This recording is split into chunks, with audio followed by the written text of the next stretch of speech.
The purpose of this video is to show you why you should never use the preset modes on your DSLR. And then I'm going to show you a much better way to achieve the beautiful photo that you want to achieve. Keep in mind that the photos I use in this video are not amazing, dynamic, awesome photographs. They're just everyday snapshots that help me prove my point. So, I wanted some photos of my kids jumping off my couch. I love action shots, and my new T4i Canon Rebel should be able to produce awesome action shots, right? I mean, it's the Canon Rebel T4i, it's their flagship Rebel. Well, the following photos were taken in fully automatic mode. The room was artificially lit. Here's what the camera produced. First, the camera decided to use the flash, so it popped up automatically. Good job, camera. But the camera also decided to use 1/60th of a second for the shutter speed. Bad job, camera. Honestly, I don't blame the camera because how would the camera know I'm trying to shoot an action shot? The camera also chose an ISO of 1600, which is a higher ISO than I typically like to use. Anything over about ISO 800 produces fairly grainy results on a Canon Rebel, as well as any similarly priced Sony, Nikon, Pentax, whatever. The camera also chose an aperture of f4, trying to let as much light as possible into the picture. But the wider the aperture, the thinner your plane of focus, making focusing more difficult. Also, the camera was using all its focus points, which is stupid because it might focus on the wrong thing. In fact, it looks like it might have focused on the pillow in the foreground. Anyway, you can see the results. The picture is grainy, poorly focused, and the white balance is way off, producing a yellowish hue. Yuck.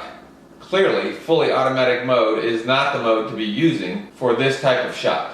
So I decided to try another mode, another preset mode on the Canon, the action mode. Well, that makes a lot of sense.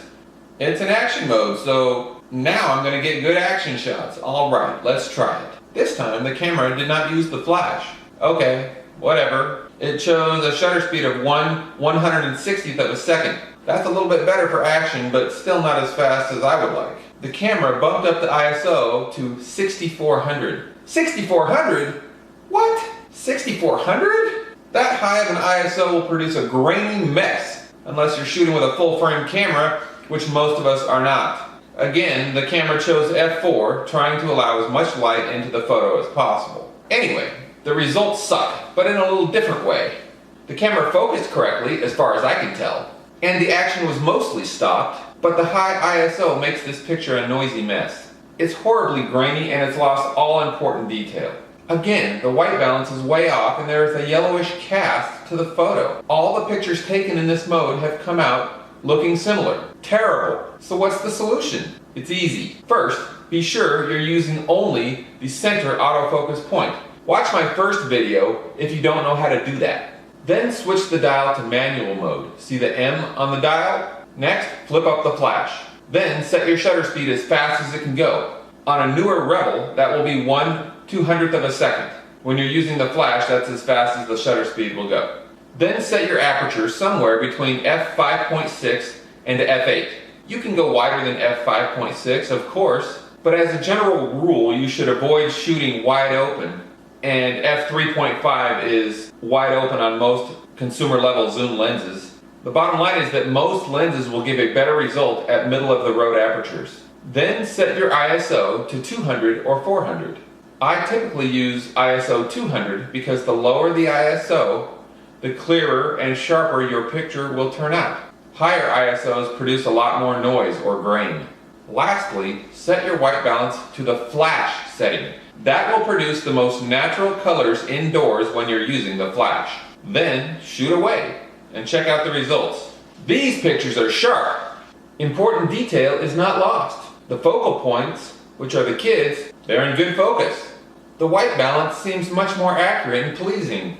Wow, we're finally getting decent flash shots of the kids running around in the house. So again, the settings I used were manual mode, flash, 1/200th of a second shutter speed, an aperture of f5.6, ISO 200, and the flash white balance. These settings work very well most of the time for basic indoor flash photography with your DSLR.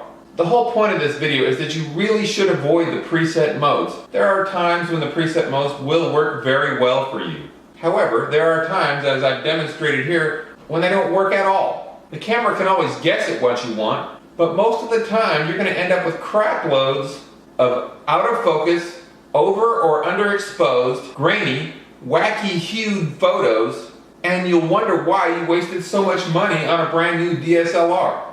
Well, the reason you spent your money is for better pictures, for faster continuous shooting, for better background blur, for improved low light performance, for all these reasons, of course. So basically what I'm saying is that you need to learn how the camera works. You need to understand the relationship between ISO, shutter speed, and aperture, and then choose your own settings and make the camera do what you want it to do. For now, try the settings I've mentioned for basic indoor flash photography, kids running around, stuff like that, and see how you like the results. And keep experimenting with new ideas.